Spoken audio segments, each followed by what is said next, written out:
ప్రియ శ్రోతలు, ఈరోజు మన పాఠం యాకోబు పత్రిక 5వ అధ్యాయం 7 నుండి 11వ వచనం వరకు. ధ్యానపూర్వకంగా వినండి. సహోదరులారా, ప్రభువు రాకడ వరకు ఓపిక కలిగి ఉండండి. చూడండి, వ్యవసాయకుడు తొలకరి వర్షమును కడవరి వర్షమును సమకూర్చే వరకు విలువైన భూఫలము నిమిత్తము ఓపికతో కాచుకుంటూ దానికోసమై కనిపెడతాడు గదా. ప్రభువు రాక సమీపిస్తున్నది గనుక మీరును ఓపిక కలిగి ఉండండి. మీ హృదయములను స్థిరపరచుకొనండి. సహోదరులారా, మీరు తీర్పు పొందకుండు నిమిత్తము ఒకరి మీద ఒకడు సణగకండి. ఇడుగో, న్యాయాధిపతి వాకిట నిలిచి ఉన్నాడు. నా సహోదరులారా, ప్రభువు నామమున బోధించిన ప్రవక్తలను శ్రమానుభవమునకు ఓపికకు మాదిరిగా పెట్టుకొనండి. సహించిన వారిని ధన్యులు అనుకుంటున్నాము గదా. మీరు యోబు యొక్క సహనమును గూర్చి విన్నారు. ఆయన ఎంతో జాలి కనికరము గలవాడని మీరు తెలుసుకొని ఉన్నారు. శ్రోతలు, వింటున్నారా? మనకు సహనము ఓపిక ఎంతో అవసరం. వ్యక్తుల ఎడల మాత్రమే కాదు, పరిస్థితుల విషయంలో సహనము సంయమనము పాటించాలి. ప్రభువు రాకడను మనస్కరించండి. ప్రభువు తీర్పరిగా రాబోతున్నాడు. యేసు రాకడకు యుగ సమాప్తికి సూచనలను గమనించండి. మెరుపు తూర్పున పుట్టి పడమటి వరకు ఏలాగు కనపడుతుందో అలాగే మనుష్య కుమారుని రాకడ ఉంటుంది. నోవహు దినాలు ఎలా ఉండినవో మనుష్య కుమారుని రాకడ అలాగే ఉంటుంది.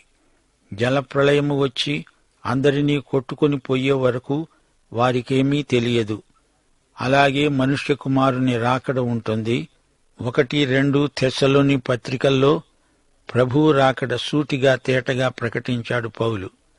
తెస్సలోని విశ్వాసులారా, మా నిరీక్షణ ఆనందము అతిశయ కిరీటము ఏది? మన ప్రభువైన యేసు యొక్క రాకడ సమయమున ఆయన ఎదుట మీరే కదా. మన ప్రభువైన యేసు తన పరిశుద్ధులందరితో వచ్చినప్పుడు మన తండ్రి అయిన దేవుని ఎదుట మీ హృదయాలను పరిశుద్ధత విషయమై అనింద్యమైనవిగా ఆయన స్థిరపరచుటకై మేము మీ ఎడల ఏలాగు ప్రేమలో అభివృద్ధి పొంది వర్ధిల్లుతున్నామో అలాగే మీరు ఒకని ఎడల ఒకడు మనుష్యులందరి ఎడల ప్రేమలో అభివృద్ధి పొంది వర్ధిల్లునట్లు ప్రభువు దయచేయునుగాక. 2 పేతురు 1వ అధ్యాయం 16వ వచనం. యేసుక్రీస్తు యొక్క శక్తిని, ఆయన రాకడను, ఆయన మహాత్మ్యమును మేము కన్నులార చూచి మీకు తెలిపాము. మరో సందర్భంలో పేతురన్నాడు, దేవుని దినపు రాకడ కొరకై కనిపెడుతూ దానిని ఆశతో అపేక్షిస్తూ మీరు పరిశుద్ధమైన ప్రవర్తనతో భక్తితో ఎంతో జాగ్రత్త గలవారై ఉండాలి.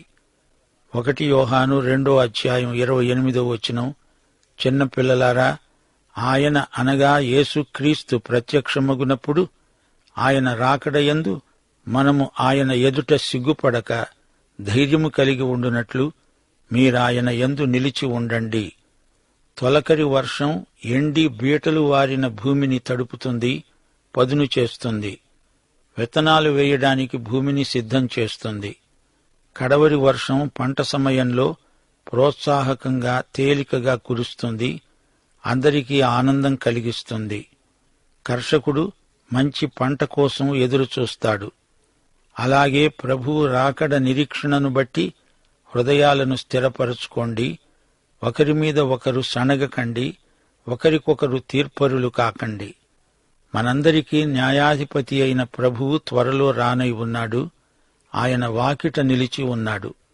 మీ హృదయపు తలుపు తట్టుతున్నాడు. మునుపటి ప్రవక్తలు ప్రభువు నామమున ప్రవచించారు. వారు శ్రమానుభవానికి మనకు ఆదర్శప్రాయులు. వారి సహనశీలం ఎంతో గొప్పది, అనుకరించదగినది. ఆయన అంటే యేసుక్రీస్తు ఎంతో జాలి కనికరము గలవాడని మీరు తెలుసుకొని ఉన్నారు. శ్రోతలు, యాకోబు సందేశం ఇప్పుడు విశ్వాసులను ఉద్దేశించింది. సోదరులారా, ప్రభువు వచ్చే వరకు ఓర్పు కలిగి ఉండండి. రైతు తొలకరి వాన కడవరి వాన వచ్చే వరకు విలువైన ఫలసాయం కొరకు ఓర్పుతో ఎదురుచూస్తూ ఉంటాడు. ప్రభువు రాకడ సమీపంగా ఉంది గనుక మీరు కూడా ఓర్పు కలిగి ఉండండి. మీ మనస్సులను దిటవుపరుచుకోండి. ప్రకృతిలో పనిచేసేవాడు దేవుడు. ఆయనే పంటను కోతకు సిద్ధం చేస్తాడు. అంతవరకు రైతులు ఓపికగా కనిపెడతారు. విశ్వాసులు ఆధ్యాత్మికంగా దేవుని ఏర్పాటు నెరవేరేటంతవరకు ఓపికతో ఉండాలి. ఒకరి మీద ఒకరు తీర్పరులైతే ప్రభువు మీకు తీర్పరిగా రాబోతున్నాడు. క్రీస్తు ఎప్పుడు వస్తాడో తెలియదు. కొత్త నిబంధన రచయితలు కొన్నిసార్లు ప్రభువు తమ జీవిత కాలంలోనే వస్తాడేమో అనే ఆశాభావాన్ని వెలిబుచ్చారు. ఇతరులకు తీర్పు తీర్చడం మన పని కాదు, మనకందరికీ ప్రభువే తీర్పరి. యేసు ప్రభువు ఈసారి వచ్చేది తీర్పు తీర్చడానికే. గత కాలంలో సేవ చేసిన ప్రవక్తలు గొప్ప సహనం చూపారు. వారు ధన్యులు. వారే మన ఆదర్శం. యెషయా, యిర్మీయా, యెహెజ్కేలు, హోషేయ, ఆమోసు ప్రవక్తల సహనం మనకు మంచి వరవడి. వారి బాధలు వారి సహనాన్ని పాడు చేయలేదు, పైగా వృద్ధి చేశాయి. దేవుడు జాలి కనికరము గలవాడు. మనము భరించగలిగిన దానికంటే ఎక్కువ భారాన్ని దేవుడు మనపై పెట్టడు. మన బాధలన్నిటినీ ఆయన మేలు కోసమే సమకూడి జరిగేటట్లు చేస్తాడు. క్రైస్తవ విశ్వాసులకు సహనశీలం ఎందుకు అవసరం? దీనికి సృష్టిలో నుండి ఒక ఉదాహరణ. వ్యవసాయదారుణ్ణి చూడండి. పంట కోసం ఆశాభావంతో ఎదురుచూస్తాడు. అతని సహనం ఎంతైనా ప్రశంసాపాత్రమైనది. యేసు రెండో రాకడ కోసమై మనము నిరీక్షణతో, సహనంతో ఎదురుచూడాలి. అలాగే ప్రవక్తలు నిరీక్షణతో ప్రవచించారు. వాటి నెరవేర్పు విషయంలో వారెంతో సహనశీలం కనపరిచారు. ఇక యోబు సహనం. యోబు మొదటి స్థితి కంటే శోధనలను జయించిన తరువాతి స్థితి ఎంతో గొప్పది, ఎంతో ధన్యమైనది. ప్రభువు రాకడ నిరీక్షణ మనకు ఎంతో సహనం కలిగిస్తుంది. యేసు రాకడ అంటే చాలా మందికి తీర్పే జ్ఞాపకమొస్తుంది. విశ్వాసులకైతే యేసు రెండో రాకడ గొప్ప ఆదరణ. ప్రభువు ఏమన్నాడు? ఈ సంగతులు జరుగుతున్నప్పుడు కన్నులు పైకెత్తి చూడండి, మీ విమోచన అతి సమీపంగా ఉందని గుర్తించి ఆనందించండి. యేసు రాకడ భావనకు నీ స్పందన ఎలా ఉంది ప్రియ శ్రోత? యేసు రాకడను బట్టి మనం శ్రమలను కూడా సంతోషంగా భరించగలం. దీర్ఘశాంతం ఆత్మ ఫలాలలో ఒకటి. ధనికులు కొందరు యూద క్రైస్తవ విశ్వాసులను ఎంతగానో బాధపెట్టారు. నీతిమంతులు తమ ప్రభువులాగే హింసలు పొందుతున్నా ఎదురాడరు. సాత్వికం, దీనమనస్సు వీరు ప్రభువు వద్ద నేర్చుకున్నారు. యేసు రాకడ విశ్వాసులకు శాశ్వత విముక్తి. దేవుని యందు కనిపెట్టాలి, తొందరపడకూడదు. దేవుని పరిశుద్ధతలో సహనం ఇమిడి ఉన్నది. మన సహనంలో దేవుని చిత్తం జయిస్తుంది. యుగ సమాప్తి యందు యేసు రాకడ మనకున్న శుభప్రద నిరీక్షణ. లోకంలోని దౌర్జన్యానికి, అన్యాయానికి అది ముగింపు. రాకడ నిరీక్షణ యందే మన హృదయాలు స్థిరమవుతాయి. రైతు తొలకరి వాన కోసం ఎంతగా కనిపెడతాడో చూడండి. వాన రాగానే పొలంలో విత్తనాలు వేస్తాడు. పంట కోతకు ముందు కడవరి వర్షం మంచి వెన్నులను రూపొందిస్తుంది. సహనానికి రైతు గొప్ప బహుమానం పొందుతాడు. ఆ బహుమానమే గొప్ప పంట. రైతు సహనం నిరీక్షణాత్మకమైనది. అలాగే ఆధ్యాత్మికంగా మన సహనం యేసు రాకడలో గొప్ప బహుమానానికి అర్హమవుతుంది. మన శ్రమలు నీతి ఫలాలను పండిస్తాయి. సోదరీ సోదరులారా, వింటున్నారా? మనం నివసిస్తున్న ఈ లోకం ఎలాంటిది? ఇది పాపభూయిష్టమైన చెడ్డ లోకం. ఈ లోకం రాను రాను చెడిపోతుంది గాని బాగుపడదు. అయితే యేసు ప్రభువు వస్తాడు, తన రాజ్యం స్థాపిస్తాడు. బీదలు, అణగద్రొక్కబడిన వారు, ధనికుల దౌర్జన్యానికి గురి అయిన వారు విడుదల పొందుతారు. ప్రవక్తలందరూ ఇదే నిరీక్షణను ప్రకటించారు, ప్రబోధించారు. యెషయా గ్రంథం 11వ అధ్యాయం 4వ వచనం, ఆయన నీతిని బట్టి బీదలకు తీర్పు తీరుస్తాడు. భూనివాసులలో దీనులైన వారికి యథార్థముగా విమర్శ చేస్తాడు. బీదలు దీనులు ఆయన రాజ్యంలో న్యాయం యథార్థత అనుభవిస్తారు. ప్రభువు రాకడ వరకు ఓపిక కలిగి ఉందాము. యేసు రాకడే సమస్త సమస్యలకు పరిష్కారం. ప్రవక్తలు ఇదే మాట అన్నారు. కొండమీది ప్రసంగంలో యేసు ప్రభు అదే వాస్తవాన్ని ప్రబోధించాడు. కొండమీది ప్రసంగం దేవుని రాజ్య ప్రణాళిక, అది దేవుని రాజ్య నీతి. మత్తయి సువార్త 6వ అధ్యాయం 19 నుండి 24వ వచనం వరకు పరిశీలించండి. భూమి మీద మీకోసం ధనం సమకూర్చుకోవద్దు.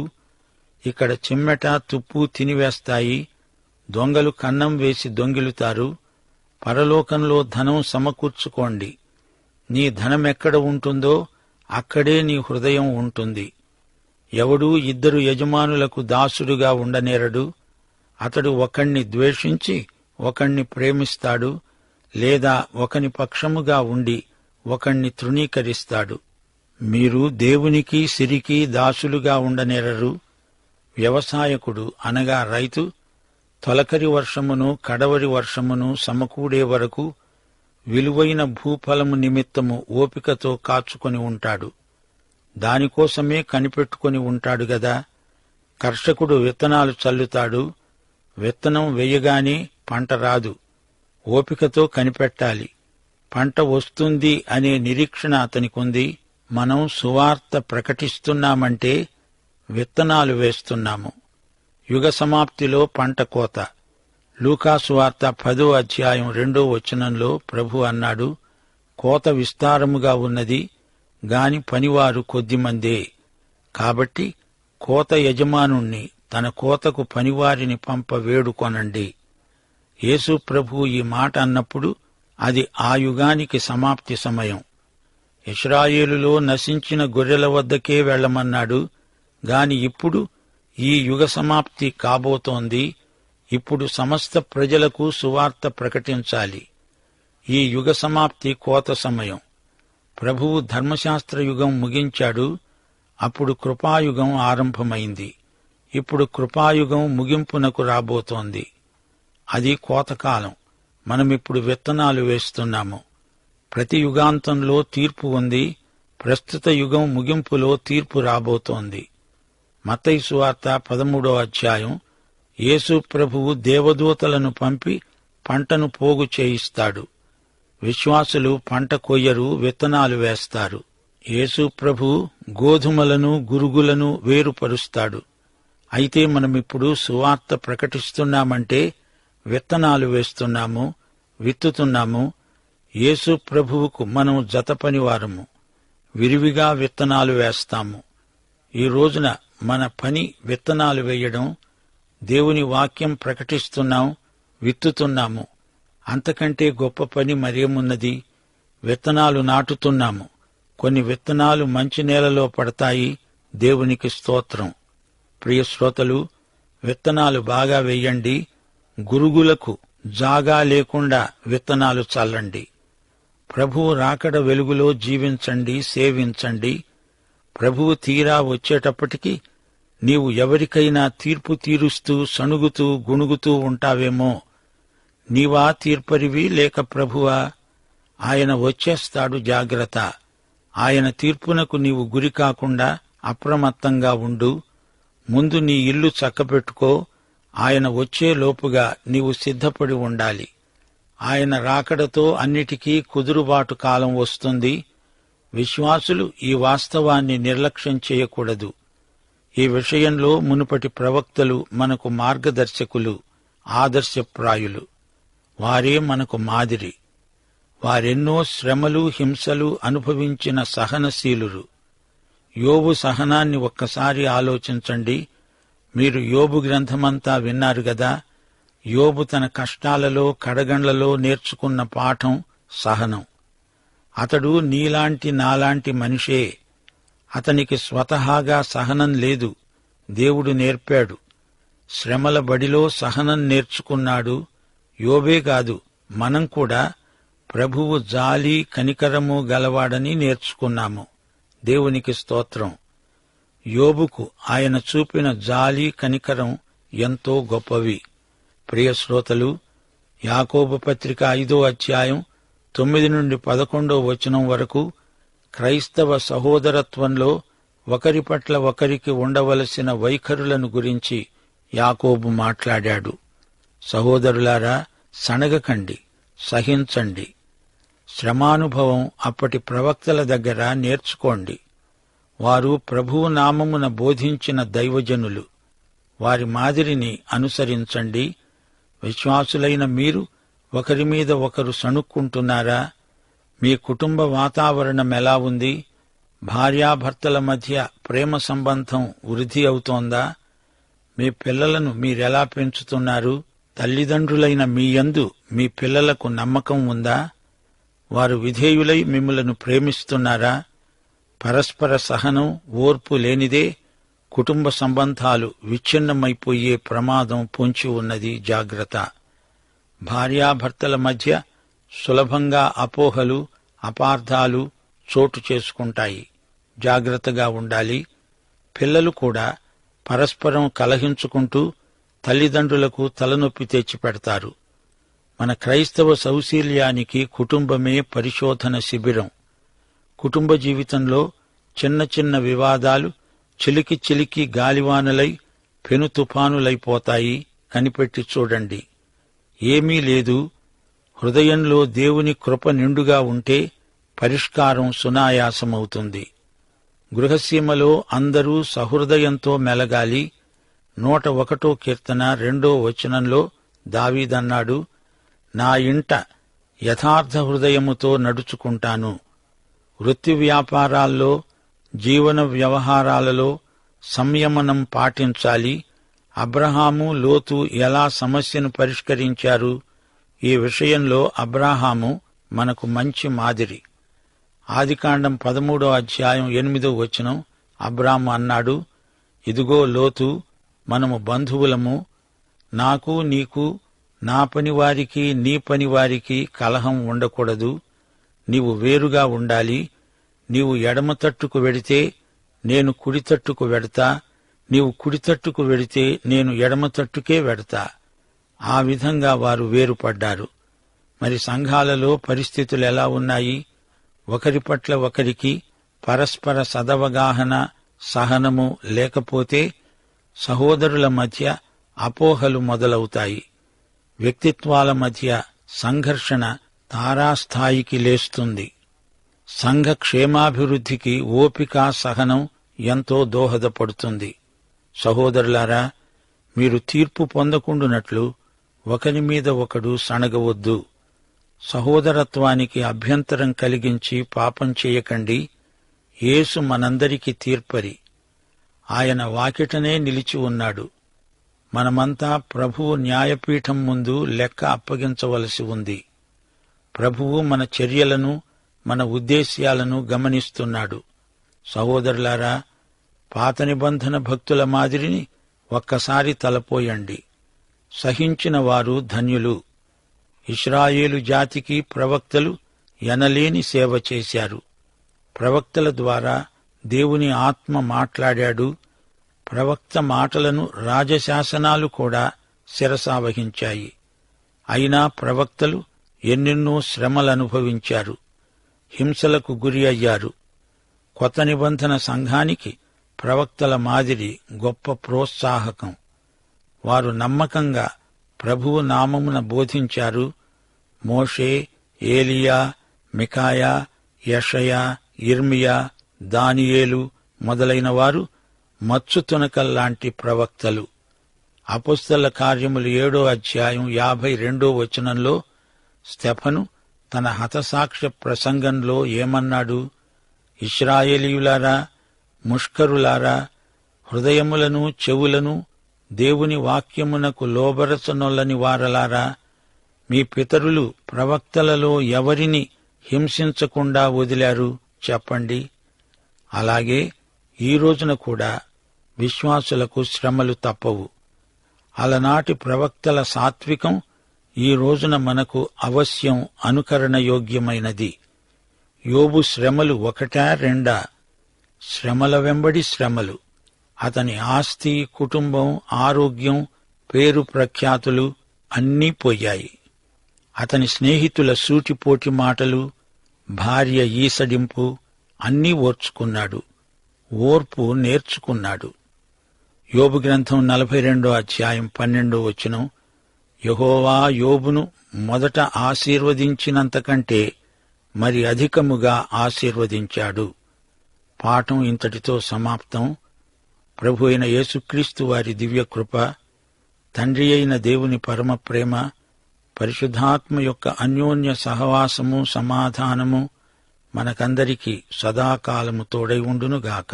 ఆమేన్.